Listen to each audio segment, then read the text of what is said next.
Imagine buying a truck that burns fuel 24 hours a day.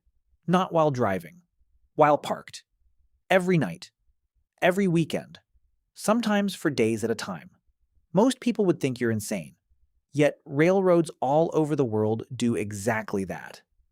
In freight yards across North America, Europe, and Asia, locomotives worth millions of dollars sit motionless with their engines still running. No freight cars are moving. No passengers are boarding. Nothing appears to be happening at all. And yet the engines keep rumbling, burning fuel, making noise, going nowhere. So why don't they just switch them off? Welcome to Simple Concepts Explained. Today we're pulling back the curtain on why train engines idle for days at a time and why shutting one down can sometimes become the most expensive mistake a railroad can make. Let's start with a nightmare scenario. Imagine a locomotive sitting in a rail yard during the middle of winter. The temperature drops through the night, then drops further. Hours later, a crew arrives expecting to take a freight train across the country. They climb aboard, turn the controls, and nothing happens. The batteries are weak. The oil has thickened. The fuel has started to gel. The locomotive refuses to start. A broken down car is annoying. A broken down locomotive can bring an entire section of railroad to a halt because trains operate on schedules measured in minutes, not days. If one train cannot move, another may be forced to wait behind it. Crews remain on the clock. Cargo sits idle. Connections are missed. One dead locomotive can quickly become a chain reaction spreading across hundreds of miles of track. Railroad workers have a phrase for this: every dead engine becomes a domino. And that is where the logic behind idling begins. But the cold is only part of the story. Because even in perfect weather, a locomotive doesn't really stop working when it stops moving. Here's something most people never realize. Every train carries a countdown timer, and that timer starts ticking the moment the engine shuts down. The countdown isn't measured in seconds, it's measured in air pressure. Modern freight trains use air brakes. The entire system depends on compressed air flowing through the length of the train. As long as that pressure exists, everything works normally. But air is constantly leaking. Tiny amounts escape through valves, hoses, and connections. It's unavoidable. The locomotive's compressor continuously replaces that lost air. If the engine shuts down, the compressor shuts down too. And from that moment onward, pressure begins slowly falling. Eventually, the brakes apply automatically.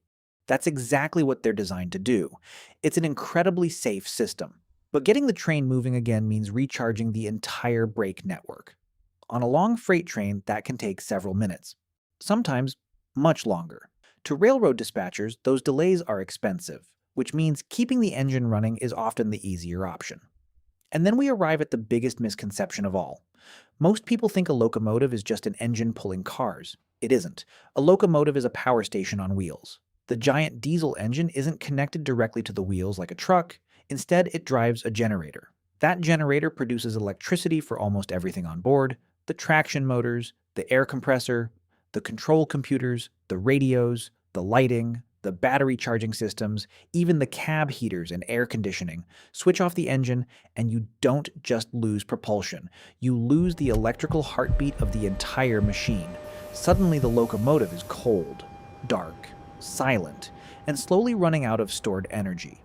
Which leads railroads to a simple question: what costs more, burning fuel or risking delays? For decades, the answer was obvious. Fuel was cheap. Delays were not. A veteran yardmaster once summed it up perfectly: "I'd rather burn $50 in diesel than lose $5,000 waiting for a train." And from a railroad's perspective, he's absolutely right. The public sees waste. The railroad sees insurance. Insurance that the locomotive will start. Insurance that the brakes remain charged. Insurance that freight worth millions of dollars keeps moving on time.